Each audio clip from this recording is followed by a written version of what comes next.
Ray tidak bisa tidur. Oleh dongeng yuk.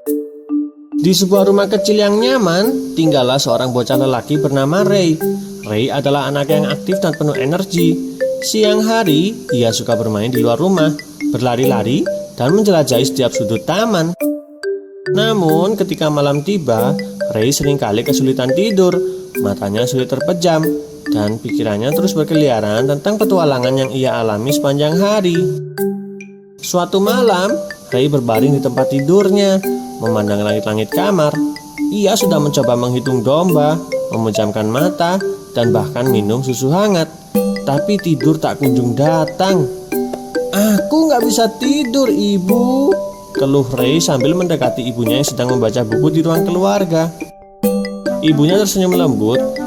"Mungkin kamu butuh sesuatu yang bisa membuatmu terlelap tidur, Ray. Bagaimana kalau ibu bacakan dongeng untukmu?" Ray mengangguk antusias. Ia belum pernah dibacakan dongeng sebelum tidur, dan ia penasaran bagaimana ceritanya.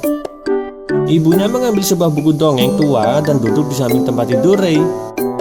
"Ini adalah cerita tentang seorang pangeran kecil yang menjelajahi hutan ajaib," kata ibunya. Ray memejamkan mata dan mendengarkan dengan seksama. Ibunya mulai bercerita. "Di sebuah kerajaan jauh, hiduplah seorang pangeran kecil bernama Leo. Suatu hari, Leo memutuskan untuk menjelajahi hutan ajaib di dekat istananya. Hutan itu dikenal sebagai tempat yang penuh misteri dan keajaiban. Saat Leo masuk ke dalam hutan, ia bertemu dengan seekor burung hantu bijak yang bisa berbicara. Burung hantu itu berkata, "Hei Pangeran Leo, jika kamu ingin menemukan harta karun terbesar di hutan ini, kamu harus melewati 3 tantangan." Ray membayangkan dirinya sebagai Pangeran Leo, berjalan di antara pohon-pohon tinggi dan mendengar suara burung hantu. Ia merasa seperti sedang berada di dalam cerita itu. Ibunya melanjutkan, "Tantangan pertama adalah menyeberangi sungai yang deras. Leo harus menemukan cara untuk melewatinya tanpa terjatuh. Dengan bantuan akar pohon yang menjulur, Leo berhasil menyeberang. Tantangan kedua adalah memecahkan teka-teki dari seekor rubah licik. Leo menggunakan kecerdasannya dan berhasil menjawab teka-teki itu. Tantangan terakhir adalah menemukan cahaya di tengah gua gelap. Leo membawa obor dan berhasil menemukan jalan keluar." Ray semakin terhanyut dalam cerita. Ia membayangkan dirinya memegang obor dan menjelajahi gua yang gelap.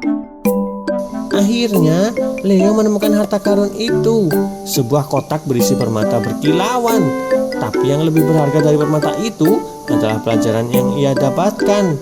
Keberanian, kecerdasan, dan ketekunan adalah harta sejati yang akan membawanya melalui segala tantangan. Saat ibunya selesai bercerita, Ray sudah terlelap dengan senyum kecil di wajahnya. Mimpi indah tentang petualangan Pangeran Leo mengisi tidurnya. Sejak malam itu, Ray selalu meminta ibunya untuk membacakan dongeng sebelum tidur. Cerita-cerita itu tidak hanya membantunya tertidur, tetapi juga memberinya mimpi indah dan pelajaran berharga. Ray pun belajar bahwa dongeng bukan hanya pengantar tidur, tapi juga jendela menuju dunia imajinasi yang tak terbatas. Sekian.